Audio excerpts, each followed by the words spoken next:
আর বন্ধুরা, অন্নপূর্ণা ভাণ্ডার প্রকল্পের মহিলাদের জন্য আজ বড় সুখবর। জুলাই মাসে কিন্তু আবার টাকা ছাড়া শুরু হলো। মুখ্যমন্ত্রী শুভেন্দু অধিকারী রাজ্যের মহিলাদের জন্য অন্নপূর্ণা ভাণ্ডার প্রকল্প শুরু করেছেন, যেই প্রকল্পে মহিলাদের প্রতি মাসে ৩,০০০ টাকা করে দেওয়া হচ্ছে। তো ইতিমধ্যে কিন্তু মহিলারা ২ মাসে টাকা পেয়েও গেছে। আবার অনেক মহিলা এমন রয়েছে যারা এখনও পর্যন্ত কিন্তু কোনো টাকা পায়নি। তো কী কারণে টাকা পাচ্ছে না মহিলারা? যারা জুলাই মাসে টাকা পায়নি তাদের কবে টাকা দেওয়া হবে সমস্তটাই কিন্তু আজকের ভিডিওতে আপনারা বিস্তারিতভাবে জানতে পারবেন। তাই ভিডিওটি কিন্তু একদমই স্কিপ না করে শেষ পর্যন্ত দেখবেন। আর বলবো, আমাদের এই ছোট্ট চ্যানেলে যদি কেউ নতুন দর্শক হয়ে থাকেন অবশ্যই কিন্তু চ্যানেলটিকে সাবস্ক্রাইব করে পাশে থাকা বেল আইকনটি অন করে রাখবেন এই ধরনের গুরুত্বপূর্ণ আপডেট সবার আগে পাওয়ার জন্য।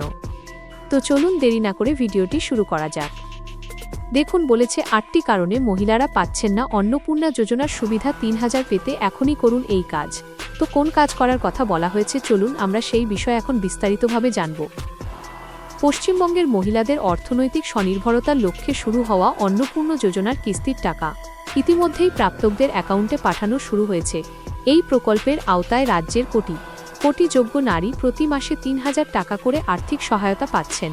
তবে কিস্তি দেওয়ার প্রক্রিয়া সম্পূর্ণ হলেও প্রযুক্তিগত ত্রুটি ও নথিপত্র যাচাইয়ের সমস্যার কারণে বহু যোগ্য সুবিধাভোগীদের ব্যাংক অ্যাকাউন্টে এখনও টাকা পৌঁছায়নি।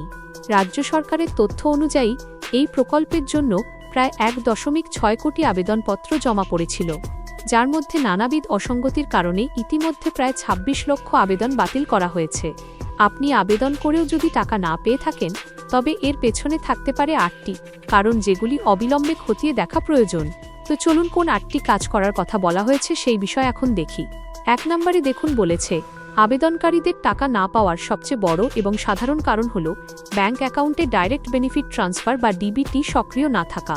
যদি সংশ্লিষ্ট ব্যাংক অ্যাকাউন্টটি প্রার্থীর ব্যক্তিগত আধার নম্বরের সাথে যুক্ত না থাকে কিংবা এনপিসিআই ম্যাপিং করা না থাকে তবে সরকারি অর্থ জমা হবে না। ২ নম্বর বলেছে এর পাশাপাশি আবেদনপত্রে দেওয়া নামের বানানের সাথে আধার কার্ড বা ব্যাংক পাসবুক নামের অমিল থাকলে কিংবা একাধিক আবেদনের ক্ষেত্রে একই মোবাইল নম্বর ব্যবহার করা হলেও অর্থ প্রদান আটকে দিচ্ছে প্রশাসন। দেখুন, ৩ নম্বরে বলেছে অনেক ক্ষেত্রে প্রার্থীর একাধিক ব্যাংক অ্যাকাউন্ট থাকার ফলে আবেদনে উল্লেখিত অ্যাকাউন্টের সাথে ডিবিটি সক্রিয় অ্যাকাউন্টের সংযোগ বিচ্ছিন্ন থাকছে, যার ফলে টাকা পেতে সমস্যা হচ্ছে।